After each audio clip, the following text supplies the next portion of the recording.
All right, let's dive into this positive digital parenting thing. You guys sent some really interesting stuff for us to look at, a guide from the Council of Europe, and an interview with a legal and cybersecurity expert, Lisa Honnold, on Yeah. YouTube. Seems like you all are really looking for strategies to navigate being a parent in this crazy digital age. So let's jump right in. Yeah, it's a hot topic for sure. And one of the things that stood out to me right away was from that YouTube interview. It was just how young kids are getting these devices now. Oh, you're talking about how Lisa Honnold said the average kid gets their first device before they're even old enough to use most social media. 13 seems young enough as it is, but to think they're online even before that, kind of wild. It is, yeah. And it really changes the way we think about this whole digital parenting thing. We can't just be setting screen time limits for teenagers anymore. This means we got to be having conversations about safety and responsibility online way earlier. So how do we even do that? How do you talk to like a 7-year-old about the internet? Well, the Council of Europe Guide really emphasizes communication, like open communication from a young age. And it's not just about lecturing them about online dangers, it's about like creating a culture of trust and talking where they feel comfortable coming to us with questions. That makes sense. But we got to be setting a good example too, right? We can't tell our kids to get off their phones if we're always on ours. Exactly. The guide calls us being a responsible role model. I think that's really important because they're always watching us and learning from how we act, even when we don't realize it. Oh, totally. And this whole role model idea kind of ties into something else Lisa Honnold said in that interview about parents being liable for what their kids do online. Oh, yeah, that part was a shocker for a lot of parents, I bet. If your kid throws a party and there's drugs or alcohol, and the invitations were sent through your social media or something, or even from your device, she said you could be held responsible. It's a pretty serious reminder that what we do online can have consequences for our kids. Absolutely. I think that highlights how important it is to monitor what our kids are doing online, which both these sources really emphasize. Yeah, the Council of Europe guide even uses the phrase playing forensics, which sounds intense. It does, but I think they're really talking about staying involved in our kids' digital lives, Yeah. not about spying on them. It's showing them we care and that we're there for them. And it's not just about parties either. We need to be aware of all the risks out there, like cyberbullying and inappropriate content. All really important issues. And that's where this idea of a sustainable digital parenting model comes in from the Council of Europe Guide. It's like acknowledging that the online world is always changing, and we need to adapt our parenting along with it. So we need to be flexible, but also proactive. It's not enough to just react to problems. We need to try to anticipate them and give our kids the tools to deal with stuff. Exactly. That's where this positive digital parenting comes in. Oh, yeah, I wanted to ask about that. I see that term a lot in the guide, but I'm not really sure what it means. What does positive digital parenting actually look like? I think it's about changing our focus from fear and saying no all the time to teaching our kids how to think critically and make good decisions online. So it's not just about rules and boundaries. It's about teaching them to make good choices on their own. But how do we do that?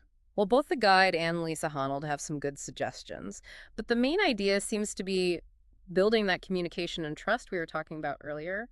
Instead of just setting rules, we need to actually talk to them and be someone they feel safe talking to if they have problems. Which brings up another good point. How do we balance giving our kids freedom online, but also making sure they're safe? That's the big question, isn't it? And it's something we're going to dig into a lot more in the next part of our deep dive. Yeah, it's a tough one. We want them to be independent, but also be safe. It's like teaching them to swim.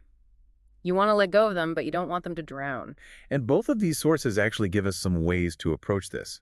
The Council of Europe guide talks about setting clear expectations and boundaries. Okay, so instead of just saying, don't talk to strangers online, you actually sit down with them and make like family rules about what's okay and what's not okay online. Right. You get them involved so they know why the rules are there. It's Yeah. not just you telling them what to do, it's working together to be safe online. I see.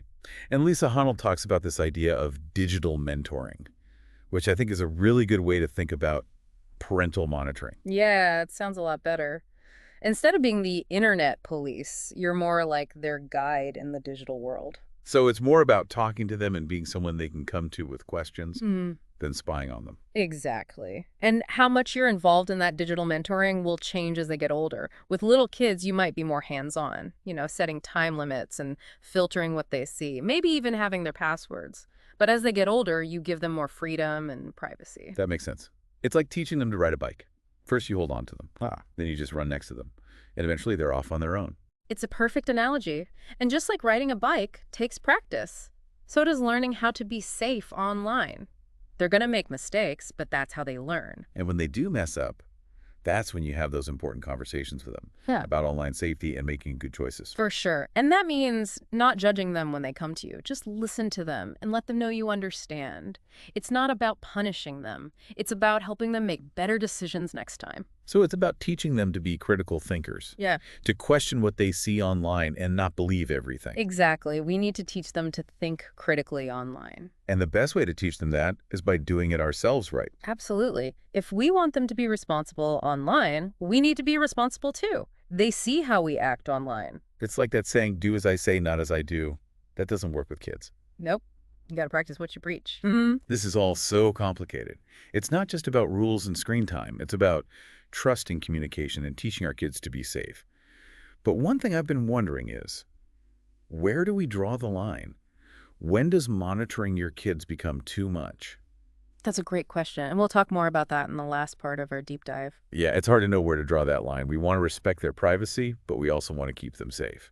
So where's the balance? It's definitely not clear cut. And there's no right answer for every family. Each family has to decide what works for them and their kids. Is there anything in that Council of Europe guide or the interview that can help us with this? Well, the guide doesn't talk about the ethics of parental monitoring specifically, but it does say it's important to involve your kids when you're making rules about online safety. Oh, so instead of just telling them what they can and can't do online, you actually have a conversation with them about it. Like what's okay and what's not okay, and how much they want you to be involved.